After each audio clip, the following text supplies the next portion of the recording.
ನಮಸ್ಕಾರ ರೀ ಎಲ್ರಿಗೂ. ಇವತ್ತು ಕ್ವಿಕ್ ಆ್ಯಂಡ್ ಈಸಿ ಆಗಿರುವಂತಹ ಲಂಚ್ ಬಾಕ್ಸ್ ರೆಸಿಪಿ ಮಾಡ್ತಿದ್ದೀವಿ. ಆದರೆ ಮಶ್ರೂಮ್ ಮಸಾಲಾ ರೈಸ್ ಒಂದು ರುಚಿಕರವಾದ ಲಂಚ್ ಬಾಕ್ಸ್ ರೆಸಿಪಿಯೊಂದಿಗೆ ನಿಮ್ಮ ಜೊತೆಗೆ ಬರ್ತಿದ್ದೀವಿ. ಇದನ್ನು ಫಟಾಫಟ್ ಅಂತ ಹೇಗೆ ಮಾಡೋದು ಅಂತ ನೋಡೋಣ ಬನ್ನಿ.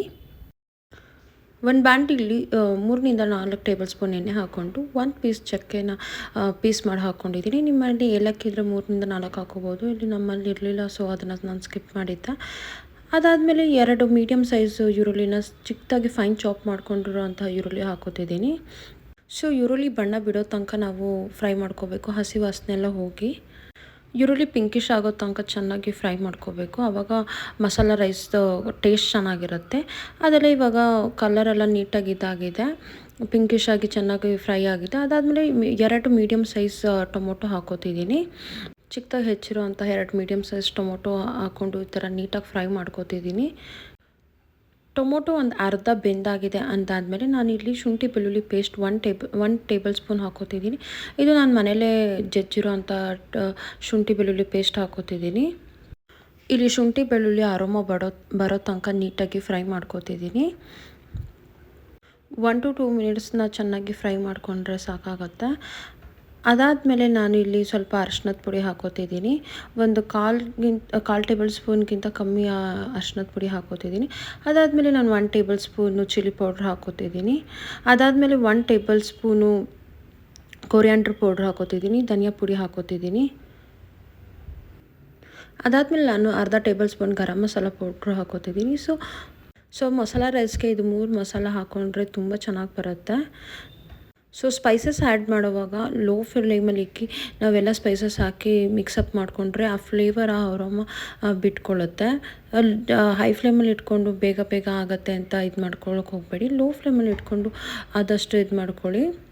ಈ ರೆಸಿಪಿ ಬರೀ ಲಂಚ್ ಬಾಕ್ಸ್ಗಾದರೂ ಮಾಡ್ಕೋಬೋದು, ಇಲ್ಲಾಂದರೆ ಮನೇಲಿ ಯಾರಾದರೂ ಸ್ಪೆಷಲ್ ಗೆಸ್ಟ್ ಬರ್ತಾರೆ ಅಂತ ಇದ್ದಾಗಲೂ ನೀವು ಈ ಥರ ಮಶ್ರೂಮ್ ಮಸಾಲ ರೈಸ್ ಮಾಡ್ಕೋಬೋದು. ಕ್ವಿಕ್ ಆ್ಯಂಡ್ ಈಸಿಯಾಗಿ ಆಗುತ್ತೆ. ನಾವು ಯಾವಾಗಲೂ ಮಶ್ರೂಮ್ ಬಿರಿಯಾನಿನೇ ಮಾಡೋಕ್ಕಾಗ್ತಿಲ್ಲ, ಲೈಕ್ ತುಂಬ ಟೈಮ್ ಕನ್ಸ್ಯೂಮ್ ಆಗ್ತಿದೆ ಅಂದರೆ ಈ ರೆಸಿಪಿ ಬಿರಿಯಾನಿ ಟೇಸ್ಟನ್ನೇ ಕೊಡುತ್ತೆ. ಸೇಮ್ ಬಿರಿಯಾನಿ ಥರನೇ ಇರುತ್ತೆ ಮತ್ತು ಕ್ವಿಕ್ ಆ್ಯಂಡ್ ಈಸಿಯಾಗಿ ಮಾಡ್ಕೋಬೋದು. ಸೊ ಇಲ್ಲಿ ಮಸಾಲೆಲ್ಲ ಹಾಕ್ಕೊಂಡು ಒಂದು ಚೆನ್ನಾಗಿ ಫ್ರೈ ಮಾಡ್ಕೊಂಡಿದ್ದೀವಿ.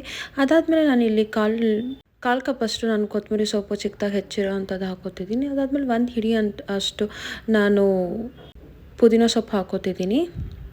ಕೊತ್ತಂಬರಿ ಸೊಪ್ಪು ಪುದೀನ ಸೊಪ್ಪು ಲಾಸ್ಟಲ್ಲಿ ಹಾಕೊಳ್ಳೋಕ್ಕಿಂತ ಇವಾಗ ಮಸಾಲ ಹಾಕಾದ್ಮೇಲೆ ಹಾಕೊಳ್ಳಿದ್ರೆ ತುಂಬ ಚೆನ್ನಾಗಿ ಆ ಟೇಸ್ಟ್ ಆ ಫ್ಲೇವರ್ ಬಿಟ್ಟು ಚೆನ್ನಾಗಿ ಬರುತ್ತೆ. ಕೆಲವರು ಯಾವಾಗಲೂ ಲಾಸ್ಟಲ್ಲಿ ಹಾಕೋತಾರೆ, ಬಟ್ ಈ ಪಾಯಿಂಟಲ್ಲಿ ನಾವು ಹಾಕ್ಕೊಂಡ್ರೆ ಫುಲ್ ಮಸಾಲ ಜೊತೆಗೆ ಮಿಕ್ಸ್ ಆಗಿ ತುಂಬ ಚೆನ್ನಾಗಿ ಬರುತ್ತೆ. ಅದಾದಮೇಲೆ ನಾನು ಈ ಥರ ನೀಟಾಗಿ ಫ್ರೈ ಮಾಡ್ಕೋತಿದ್ದೀನಿ. ಇದರಲ್ಲಿ ಪುದೀನ ಸೊಪ್ಪು ಮತ್ತು ಕೊತ್ತಂಬರಿ ಸೊಪ್ಪು ಬೇಗ ಬೆಂದೋಗ್ಬಿಡುತ್ತೆ.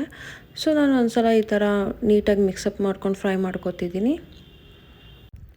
ಅದಾದಮೇಲೆ ನಾವೇನು ಹೆಚ್ಚಿರೋ ಅಂತಹ ಮಶ್ರೂಮ್ನ ಇಲ್ಲಿ ನಾನು ಆ್ಯಡ್ ಆನ್ ಮಾಡ್ಕೋತಿದ್ದೀನಿ. ಮಶ್ರೂಮ್ ಕ್ವಿಕ್ಕಾಗಿ ಬೇಗ ಬೇಯುತ್ತೆ. ನೀವು ಈ ಜಾಗದಲ್ಲಿ ಮಶ್ರೂಮ್ ಬದಲಾಗಿ ನೀವು ಕ್ಯಾರೆಟು, ಬೀನ್ಸು ಮತ್ತು ಬಟಾಣಿನೂ ಹಾಕೋಬೋದು.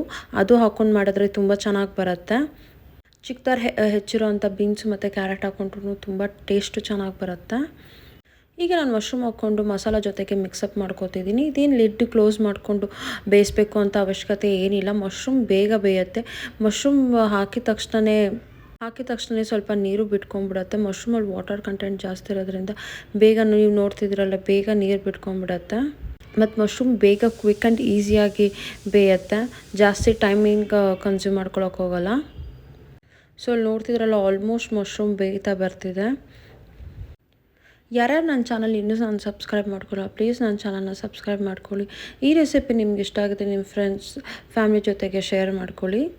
ಸೊ ಅಲ್ಲಿ ನೋಡ್ತಿದ್ರಲ್ಲ, ಮಶ್ರೂಮ್ ಎಲ್ಲ ನೀಟಾಗಿ ಬೆಂದು ಸ್ವಲ್ಪ ನೀರು ಬಿಟ್ಕೋತಾ ಬರ್ತಿದೆ. ಮಶ್ರೂಮ್ ಬೇಗ ನೀರು ಬಿಟ್ಕೊಳ್ಳುತ್ತೆ. ನಾವು ಇಲ್ಲೇನು ಎಕ್ಸ್ಟ್ರಾ ನೀರು ಏನೂ ಹಾಕಿಲ್ಲ, ಇದೆಲ್ಲ water content ಬಿಟ್ಟಿರೋದು ಮಶ್ರೂಮಿಂದಾನೆ.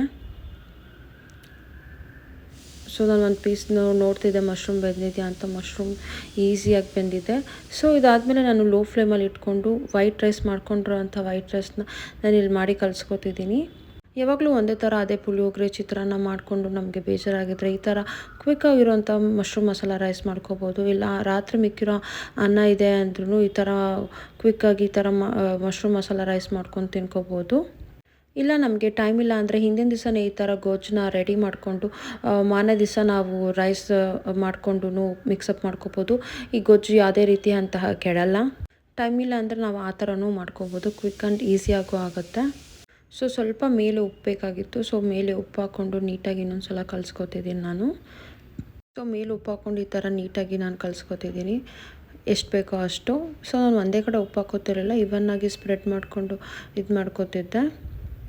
Mushroom masala rice ಇದು ಕ್ವಿಕ್ ಆ್ಯಂಡ್ ಈಸಿಯಾಗಿ ಆಗೋಗುತ್ತೆ. ಬಿರಿಯಾನಿ ಅಷ್ಟು ಲೇಟಾಗೂ ಆಗೋಲ್ಲ ಮತ್ತು ಬಿರಿಯಾನಿ ಟೇಸ್ಟು ಇರುತ್ತೆ. ಯಾರಾದರೂ ಫ್ರೆಂಡ್ಸ್ ಗೆಸ್ಟ್ ಬರ್ತಾರೆ ಅಂದರೆ ಪರ್ಫೆಕ್ಟ್. ಸೊ ಈ ವಿಡಿಯೋ ನಿಮ್ಗೆ ಇಷ್ಟ ಆಗಿದೆ ಪ್ಲೀಸ್ ಲೈಕ್, ಶೇರ್, ಸಬ್ಸ್ಕ್ರೈಬ್ ಮಾಡಿ.